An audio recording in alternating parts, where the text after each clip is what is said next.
Hello students, मैं twelfth class के बच्चों को आज इकोनॉमिक्स में बाज़ार के रूप चैप्टर नंबर 10 पढ़ा रहा हूँ। इससे पहले हम बाज़ार के बारे में पढ़ चुके हैं और उसकी वर्गीकरण को भी पढ़ चुके हैं, कितने प्रकार से बाज़ार का वर्गीकरण किया जा सकता है। तो हमारे जो कोर्स में है प्रतियोगिता के आधार पर बाज़ार का वर्गीकरण, ये हमारे ट्वेल्थ के कोर्स में है।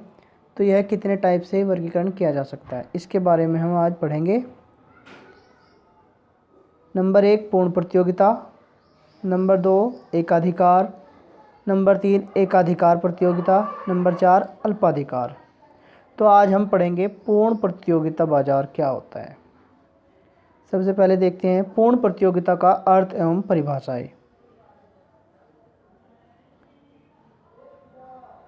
बाजार की वह स्थिति जिसमें क्रेता और विक्रेताओं की संख्या अधिक हो तथा उनके बीच पूर्ण स्वतंत्र प्रतियोगिता पाई जाती हो, साथ ही कोई क्रेता विक्रेता इस स्थिति में न हो कि वह बाजार की कीमत को प्रभावित कर सके, पूर्ण प्रतियोगिता कहलाती है। यानी कि बहुत सारे विक्रेता होते हैं, बहुत सारे क्रेता होते हैं और उनके बीच में आपस में प्रतियोगिता होती है। प्रोफेसर फर्ग्यूसन के अनुसार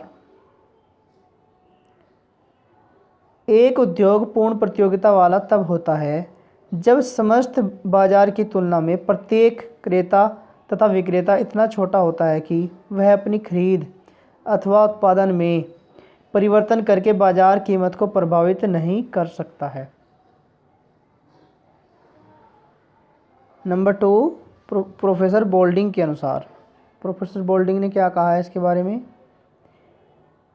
एक प्रतियोगी बाजार को ऐसे बाजार के रूप में परिभाषित किया जा सकता है जिससे क्रेता और विक्रेताओं की संख्या अधिक हो, सब एक समान वस्तु से क्रय विक्रय में लगे हुए हों, जिनका एक दूसरे से निकट संपर्क हो और जो स्वतंत्रता पूर्वक आपस में क्रय विक्रय करते हों।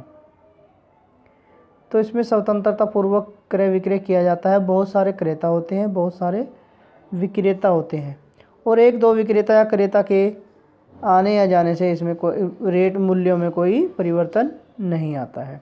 अब देखते हैं पूर्ण प्रतियोगिता की विशेषताएं।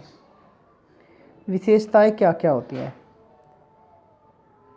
नंबर 1 क्रेता और विक्रेताओं की संख्या अधिक होती है। पूर्ण प्रतियोगिता बाजार में क्रेता और विक्रेताओं की संख्या इतनी अधिक होती है कि कोई भी क्रेता या वह विक्रेता किसी वस्तु की कीमत को प्रभावित नहीं कर पाता है। कोई भी विक्रेता या क्रेता किसी वस्तु की कीमत को प्रभावित नहीं कर पाता। कोई एक दो क्रेता या विक्रेता के आने या जाने से इससे कोई प्रभाव नहीं पड़ता है, क्योंकि इसमें क्रेता बहुत होते हैं और विक्रेता भी बहुत होते हैं। समरूप वस्तुओं की उपस्थिति।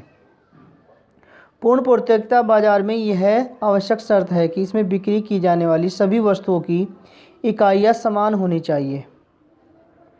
इकाइयाँ एक जैसी होनी चाहिए, जैसे उनके आकार, रूप, रंग व गुण आदि में कोई अंतर नहीं होना चाहिए। नंबर 3 समान मूल्य। वस्तु समरूप होने के साथ साथ वस्तु का मूल्य भी समान होता है, अर्थात समान वस्तु का मूल्य भी समान होता है। यह मूल्य उद्योग द्वारा मांग व पूर्ति के संतुलन को ध्यान में रखते हुए निर्धारित किया जाता है, जिसका हम आगे अध्याय में विस्तृत वर्णन करेंगे। बाजार की जानकारी। क्रेताओं एवं विक्रेताओं को बाजार का पूर्ण ज्ञान होता है।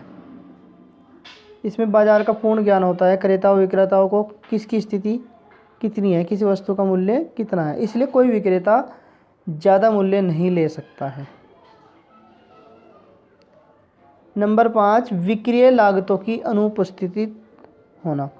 पूर्ण प्रतियोगिता में फर्मों को विक्रय में वृद्धि करने के लिए विज्ञापन, प्रचार, विक्रय प्रतिनिधियों आदि विक्रय संसाधनों का प्रयोग करने की आवश्यकता नहीं होती। इसमें विक्रय लागत की में जैसे कि एडवर्टाइजमेंट करने की आवश्यकता नहीं होती, क्योंकि वहाँ पर सभी को पता होता है कि किस वस्तु का मूल्य कितना है। फर्मों का यहाँ पर फर्मों लिखा हुआ है। फर्मों का स्वतंत्र प्रवेश तथा निकास। इसमें फर्में स्वतंत्र रूप से प्रवेश कर सकती हैं और स्वतंत्र रूप से निकल सकती है, यानी कि जब चाहे कोई फर्म आ सकती है, जब चाहे कोई फर्म निकल सकती है, जा सकती है। उत्पादक साधनों की गतिशीलता। पूर्ण प्रतियोगिता में सभी उत्पादन के साधन गतिशील होते हैं। उत्पत्ति के साधन एक उत्पादक को छोड़कर दूसरे उत्पादक के साथ कार्य कर सकते हैं। एक उत्पादक एक छोड़कर दूसरे उत्पादक का कार्य कर सकता है। ऐसा नहीं कि उसके पास कोई बंधन है कि वह उसी कार्य को करेगा, कोई भी कार्य वह कर सकता है। अब देखते हैं प्रतिबंधों का अभाव। पूर्ण प्रतियोगिता बाजार में क्रेता व विक्रेता दोनों पर किसी प्रकार का प्रतिबंध नहीं होता है। लोचदार मांग। लोचदार मांग ये बल्कि पूर्णतः लोचदार मांग होती है। पूर्णतः लोचदार मांग। मांग पूर्णतः लोचदार होती है, जो यह प्रकट करती है कि एक विक्रेता वस्तु की कीमत की भी कितनी भी इकाइयों को बाजार मूल्य पर बेच सकता है, यानी कि एक ही रेट पर बहुत सारी कीमतें बाजार मूल्य पर बेच सकता है। इसका जो वक्र बनेगा वो ऐसे बन सकता है, जैसे कि हमारी कीमत है, ये प्राइस है और ये हमारा है इकाइयों की संख्या, क्वांटिटी।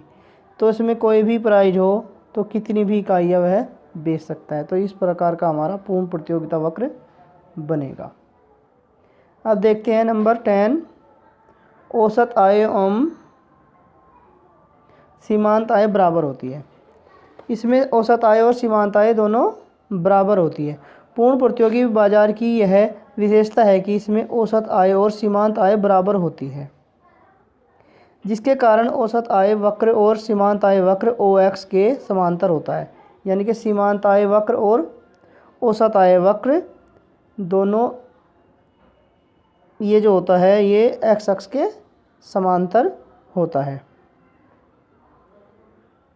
और इसके दो कारण हो सकते हैं: बाजार में समान मूल्य का प्रचलित होना और बिक्री बढ़ने के लिए मूल्य को कम करने की बाध्यता नहीं होना। यानी कि बिक्री बढ़ने के बाद भी मूल्य को हम कम नहीं कर सकते हैं। तो बच्चों यह था हमारा पूर्ण प्रतियोगिता बाजार के बारे में डिस्कशन। अगली वीडियो में हम पढ़ेंगे एकाधिकार क्या होता है। तो थैंक यू बच्चों।